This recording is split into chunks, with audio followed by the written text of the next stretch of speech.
Vamos a retomar entonces el esquema de la vez pasada. Me perdonan los temas técnicos, pero estoy verificando que sí esté grabando. Entonces, tuvimos dos grandes ejes. El eje de barbarie y guerra civil, la violencia como fracaso de la sociedad, donde logramos organizar diversas posiciones de interpretación del papel de la violencia, que principalmente lo que nos señalan es que la violencia conduce a un cierto tipo de fracaso de la sociedad, sea como colapso del Estado, la transgresión del orden estatal, la amenaza terrorista, el tema del foquismo, la polarización amigo-enemigo llevada al extremo que no permite la solución de la violencia y la tecnología de la guerra, que dice que por ese tipo de tecnología terminamos construyendo una guerra que acaba con la sociedad, ¿cierto? Básicamente eso es como las explicaciones. La segunda parte de la explicación, digamos que son explicaciones comprensivas de la violencia, nos dice la violencia tiene que analizarse desde condiciones temporales y condiciones geográficas específicas.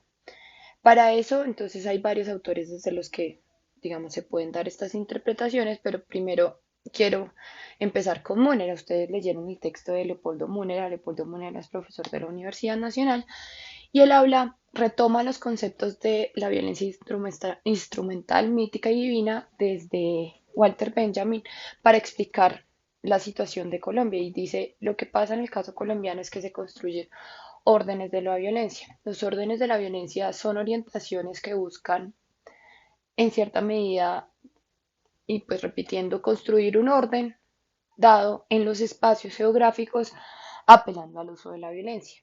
Nos dice que hay competencias de órdenes de la violencia, pero no solo competencias por cooptar el territorio, que sería lo que nos plantea Calibas, sino que estamos hablando de una posibilidad de unas violencias que reinterpretan todas las relaciones que se dan en el territorio.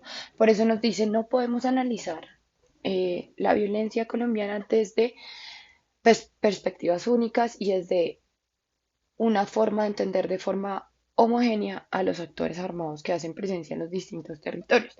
Esos órdenes de la violencia además varían con el tiempo. Por ejemplo, el orden de la violencia militar, que entiende que la violencia organizada del Estado también pretende unos ciertos órdenes, pretende construir unos órdenes en la sociedad. Para eso, por ejemplo, podemos desplegar ciertos momentos. Si ustedes lo piensan, no es lo mismo pensar el ejercicio de la violencia desde el Estado en una zona central del país, no sé, en Cundinamarca mismo, donde el papel en los años 2000, por ejemplo, fue la protección de Bogotá, ¿no? Ante la expansión de actores armados como las FARC, que implicó la construcción de batallones, que implicó la construcción de seguridad y como de ese hilo de protección de la ciudad, distinto a lo que pasó en este mismo periodo en zonas periféricas o en zonas como, no sé, como el oriente colombiano, donde el despliegue de la guerra tiene que ver fundamentalmente pues con consolidar el territorio, digamos, que es llegar al territorio y hacer presencia a partir de la presencia militar. Esto eh, implica entonces que los órdenes de la violencia deben interpretarse desde sus condiciones particulares, entendiendo sus objetivos. ¿Sí? Hay distintos objetivos, no son objetivos homogéneos, varían en el tiempo y varían con los espacios. La segunda visión es la que nos propone Teófilo Vázquez. Ustedes leyeron un poco de Teófilo Vázquez también.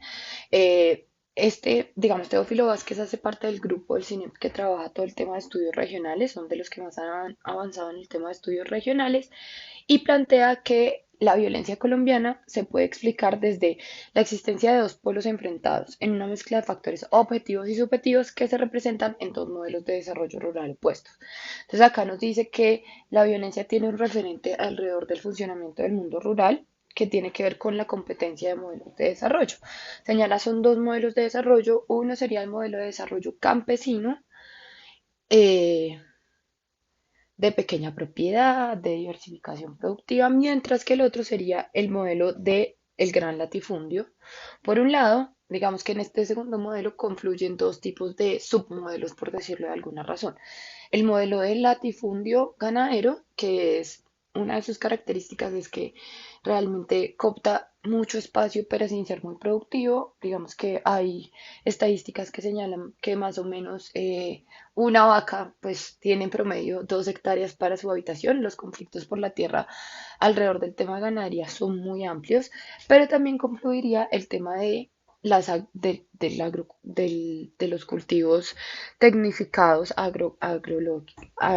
agrícolamente. Por ejemplo, el tema de la presencia de la palma africana, que también requiere de grandes extensiones, pero que se diferencia porque su productividad sí es alta, aunque requiere poca mano de obra. Digamos que ese sería el enfrentamiento que se representa en los dos modelos de desarrollo puestos. Estos varían con el tiempo además, ¿no? Si ustedes piensan el problema de cultivos como la palma africana es un problema mucho más reciente que lo que podría ser el problema del gran latifundio, ¿cierto? Entonces hay un enfrentamiento de esos modelos de desarrollo que varían el tiempo y con las regiones. La tercera visión es la presencia diferenciada y dominio directo e indirecto del Estado. Este es el planteamiento de Fernán González. Entonces, Fernán González lo que nos señala es que el Estado como entidad, en el caso colombiano, no podemos hablar de la falta de Estado, sino de las presencias diferenciadas del Estado. ¿Qué significa eso? Por ejemplo, cuando decimos, no, es que la región del Chocó está definitivamente abandonada, lo que nos dice Fernán González es no, en efecto hay una presencia estatal que no es la presencia de prestación de servicios sociales, económicos que uno esperaría, digamos, sino que es una presencia que está marcada, uno, por lo militar, dos, por el tema también de búsqueda de construcción de infraestructura para la consolidación de un modelo exportador, y eso implica que hay unos dominios también indirectos, el papel de las élites. Entonces nos dice, miren, por ejemplo, y en el caso del Chocó es importante, ¿qué papel juegan las élites del Chocó en términos de la construcción de esas presencia diferenciada y dominio indirecto e indirecto del Estado? Las élites en el caso de estas regiones juegan un papel muy importante porque son las que terminan mediando la presencia del Estado. Entonces acá también podríamos explicar no solamente fenómenos como la violencia, sino fenómenos como la corrupción, ¿no? O sea, el papel que esas élites juegan para el dominio de los recursos. Eh, ¿Qué pasa con esto? Entonces hay unas decisiones, él entiende como el surgimiento de la violencia como una decisión de actores por el uso de la violencia. Es decir, no hay necesidades, no hay necesidades. Dice, sí, pueden haber factores objetivos, pueden haber factores subjetivos, pero esa existencia de factores objetivos o de factores subjetivos no es la que explica la aparición de la violencia, sino que es la toma de una decisión del uso de la violencia. Entonces acá nos coloca actores que determinan o que toman decisiones específicas por el uso de la violencia, no solamente como una relación causal donde explicaríamos que por la falta, no sé, por la concentración de la propiedad de la tierra aparecen las guerrillas o por la falta de la seguridad en el Estado aparecen los paramilitares, sino que tienen que ver con decisiones objetivas. Y esto genera a su vez una serie de geografías de la violencia y de relaciones en esas geografías de la violencia. En la medida en que existe una presencia diferenciada del Estado y existe además una forma en la que se relacionan estos con los actores que están en los territorios y con ese dominio indirecto del Estado, la violencia genera geografías de la violencia que son diferenciadas y que varían en el tiempo. Una tercera visión, esta es una visión más psicológica que está presentada por Jimeno, por Miriam Jimeno. Miriam Jimeno es psicóloga y ella plantea que la violencia es una forma particular de interacción humana que en Colombia plantea una relación entre autoridad y autoritarismo y agresión. ¿Qué dice un poco ella? La relación históricamente construida en términos de relación social nos planteó un escenario donde la violencia se convierte en una forma de interacción humana, que en el caso de nosotros tiene una característica y es que equiparamos la autoridad con el autoritarismo y la posibilidad de la agresión, que históricamente lo hemos sentido. No es solamente con el Estado, sino que tiene que ver con otros actores armados. Entonces, relacionándolo con la primera parte de órdenes de la violencia, esos órdenes de la violencia hacen uso de esas formas particulares de relación, donde autoridad y autoritarismo están confundidas, pero pueden variar en el tiempo. Una tercera visión, una cuarta, ay no, una quinta visión, perdónenme, es el de los agrietamientos estructurales que se hacen visibles en los conflictos y que por la rigidez generan violencia. En este caso estamos hablando de la posición de Guzmán, Borda y Umaña en el texto de La violencia en Colombia, un texto clásico que es el primer texto que hace como un análisis sistemático de lo que pasó con la violencia de los años 40 y 50 en el país. Y ellos plantean que la violencia aparece en la medida en que hay rupturas sociales, agrietamientos, cleavage, lo llaman ellos en francés. Recuerden que todos estos estudiaron en la Universidad de Lovaina. Entonces los cleavage, estos surgen y en la medida en que no somos capaces de darles unas soluciones distintas, aparece esta forma de relación violenta, se genera este conflicto y este conflicto se expande por toda la sociedad. Y por último tendríamos la visión de Gutiérrez, que ustedes también lo leyeron al principio, y es el tema de la anomalía. Y es la coincidencia de un sistema democrático que se mantiene en el tiempo, porque esa es una de las particularidades importantes. El sistema democrático funciona con sus temas principales, que serían la continuidad de la elección y la rotación de quienes son los dirigentes, pero al mismo tiempo convive con situaciones que él califica en ciertos momentos de guerra civil. ¿Qué significa esto? La normalidad de la violencia o lo que la violencia significa no implica que se rompan las instituciones democráticas del todo. Conviven y se generan mecanismos para que esa convivencia puedan continuar. Digamos que en términos de la explicación, un poco para configurar, yo les conté, esto hace parte de lo que yo estoy trabajando en mi tesis doctoral. Lo que querría decir esto es que no es una ruptura absoluta de lo que pasa con nuestra sociedad, sino que conviven esos elementos y se crea un cierto mecanismo, no quiero llamarlo de estabilidad, pero sí de continuidad de las instituciones democráticas. ¿Esto implica qué? Esto implica, por un lado, que tenemos órdenes de la violencia que deben ser analizados en su tiempo y espacios específicos y en las variaciones de sus objetivos. Que esos polos enfrentados, que serían los modelos de desarrollo rural, también tienen unas explicaciones en términos de los territorios particulares, pero además que son insuficientes para entender lo que pasa con la violencia en general, porque la violencia no solamente tiene su posición o su lugar en el mundo rural, aunque primordialmente sí lo tiene. Esto se explica por la presencia diferenciada y el dominio directo e indirecto por parte del Estado. El Estado en este caso no es una unidad, una forma única, sino que tiene procesos de construcción. Un poco si lo ligamos con lo que leímos de Tilly, hay lugares donde estamos aún construyendo la estructura estatal y eso implica la presencia diferenciada, sea por la acumulación de capital militar o la posibilidad de continuidad de recoger los impuestos. Entonces hay una presencia diferenciada y un dominio donde esos órdenes juegan distintas formas, distintas representaciones, distintas lógicas. Y por eso no podemos explicar, o es muy difícil explicar, de forma única el papel de la violencia. Además, cuando hablamos de los sujetos y entendemos que la violencia es una forma particular de interacción humana, hay un tema importante y es entender que en el marco de las acciones de esos órdenes de la violencia, de lo que pasa con los órdenes de la violencia, se generan relaciones en los territorios con los actores armados. Algunas pueden ser relaciones de eliminación. El uso primordial sea la violencia para eliminar a aquellos que habitan en los territorios, pero también se crean relaciones en términos de lo cotidiano, del funcionamiento cotidiano de la vida.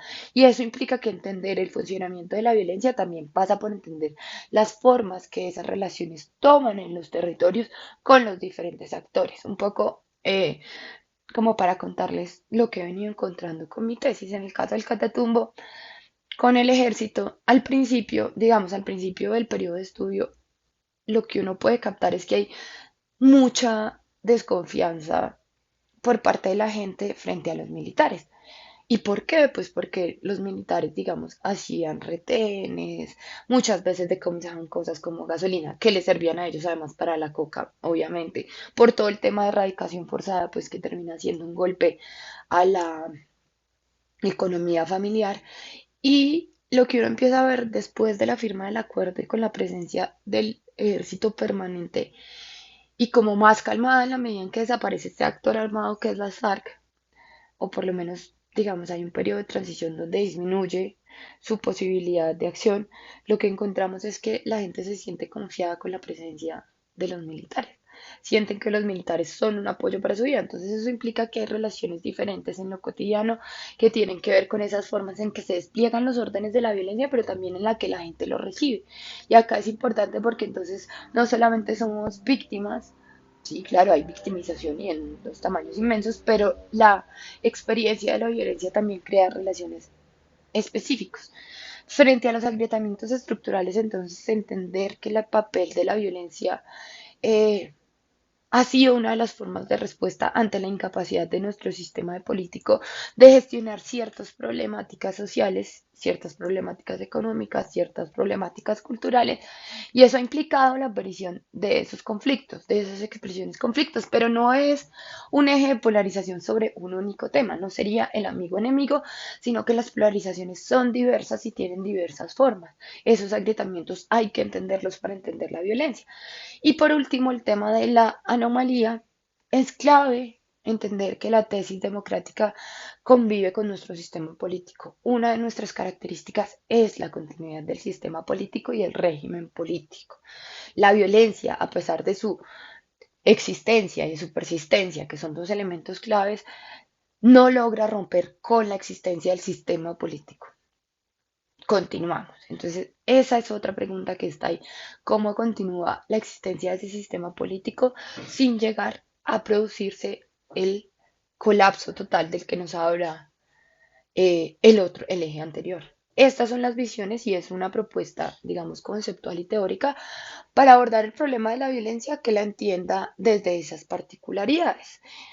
Frente al problema de los sistemas políticos, entonces, si el sistema político tiene como una de sus, digamos, su capacidad principal es la de responder a lo existente para poder persistir en el tiempo y para que no se resquebrajen sus instituciones fundamentales, pues bueno, esta propuesta nos podría permitir entender lo que ese proceso significa, digamos, ese input que sería la violencia, como hay un proceso que nos da cuenta de diversas formas que toma la violencia y hay un output que nos mantiene en una condición de estabilidad que nos permite buscar la estabilidad como sociedad. Estos elementos entonces para la interpretación de la violencia que, como les digo, son una apuesta teórica y conceptual de mi tesis doctoral, pero también es una propuesta que yo quiero que se discutan, la discutan ustedes, que me digan qué les parece también.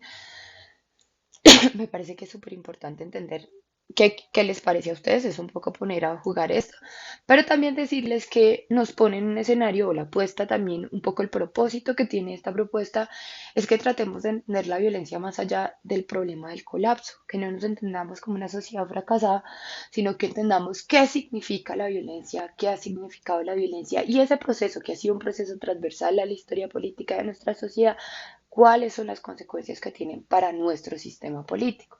Que nos preguntemos un poco por qué seguimos existiendo, no hemos colapsado por ese, a pesar de la existencia constante de ese sistema político. Este sería el primer video, espero que funcione. La idea entonces es que a partir de este video vamos a hacer un foro, las preguntas se las voy a formular en el aula virtual y pues nada, es nuestro primer intento. Este gráfico se los voy a subir también en el aula virtual para que lo tengan, pues para que lo puedan revisar también a su gusto. Les recuerdo, es parte de mi tesis, entonces si lo quieren usar tendrían que citar como el manuscrito del proyecto. Yo les doy la cita, lo que necesiten y ya está.